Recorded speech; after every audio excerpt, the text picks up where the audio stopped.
Leave से पहले का सबसे बड़ा तूफानी ट्विस्ट, जनक जिंदा है या मर चुकी? कहानी लीव के एज पर खड़ी है और उससे पहले होने वाला है एक ऐसा धमाका जो पूरी स्टोरी का डायरेक्शन बदल देगा। दोस्तों, सीन की शुरुआत होती है आदित्य के साथ, जिसके जीवन में एक नया मोड़ तब आता है जब पंडित जी उससे मिलने आते हैं और कहते हैं, अगर तू जनक से शादी कर ले या उसे अपने जीवन में ले आए तो तेरी किस्मत चमक उठेगी, तेरा काम 20 गुना तेजी से बढ़ेगा, समृद्धि तुझे छू के निकलेगी। आदित्य हैरान भी होता है और एक्साइटेड भी। उसका दिल जनक के लिए कब का धड़क चुका है और अब जब भाग्य भी हाँ कर रहा है, वह पल भर का इंतजार नहीं करता। आदित्य और पंडित जी निकल पड़ते हैं जनक की तलाश में। लेकिन आदित्य को अब तक यह बिल्कुल भी नहीं पता कि इन 7 सालों में क्या बदल गया है। उसके दिमाग में अब भी वही बातें हैं, जनक कहीं चली गई और अनिरुद्ध अब भी अर्शी के साथ है। वह सबसे पहले वॉश हाउस पहुंचता है, लेकिन वहां सब कुछ खाली है। अर्शी और अनिरुद्ध दोनों गायब हैं। अब एक ही रास्ता बचता है, सृष्टि के घर जाना, यानी अर्शी की माँ के पास।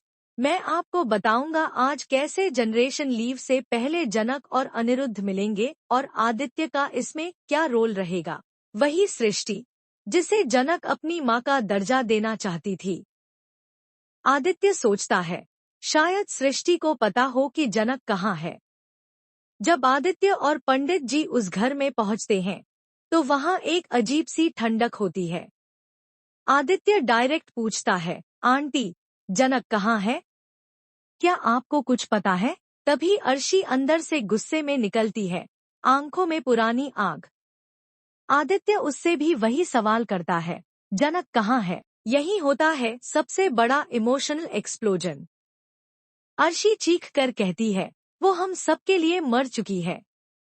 देखो, दीवार पर फोटो है, उस पर माला चढ़ी है। कैमरा पैन करता है जनक की तस्वीर और उस पर लटकती माला। आदित्य और पंडित जी एकदम ब्लैंक हो जाते हैं। लेकिन पंडित जी का स्पिरिचुअल रडार तुरंत रिएक्ट करता है। उनके चेहरे पर गुस्सा आ जाता है। वह चिल्ला उठते हैं, तुमने जिंदा लड़की पर माला चढ़ा दी? ये लड़की जिंदा है। मेरी आत्मा, मेरा भगवान कह रहा है, ये अभी भी जीवित है। फिर वे खुद से माला झटक कर हटा देते हैं।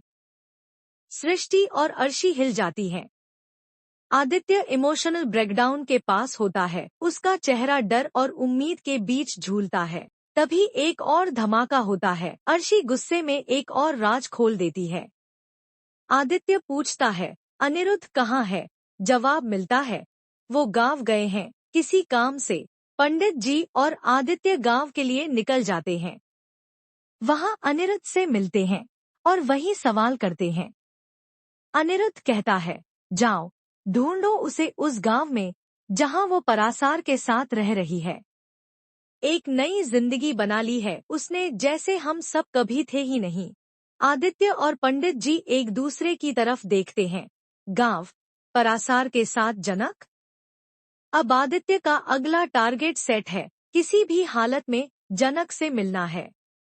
उसे यकीन है अगर जनक मिल गई तो सब ठीक हो जाएगा और वे शादी कर लेंगे। अगला सीन होता है क्लाइमैक्स बिल्डअप का। आदित्य और पंडित जी एक जीप में बैठे हैं। डेस्टिनेशन वह छोटा सा गांव जहां जनक अपनी जिंदगी छुपाकर जी रही है और जहां अनिरुद्ध भी फैक्ट्री के काम से टेम्परेरी गया हुआ है, बिना किसी को बताए। अब सवाल यह है, क्या आदित्य जनक तक पहुंच पाएगा?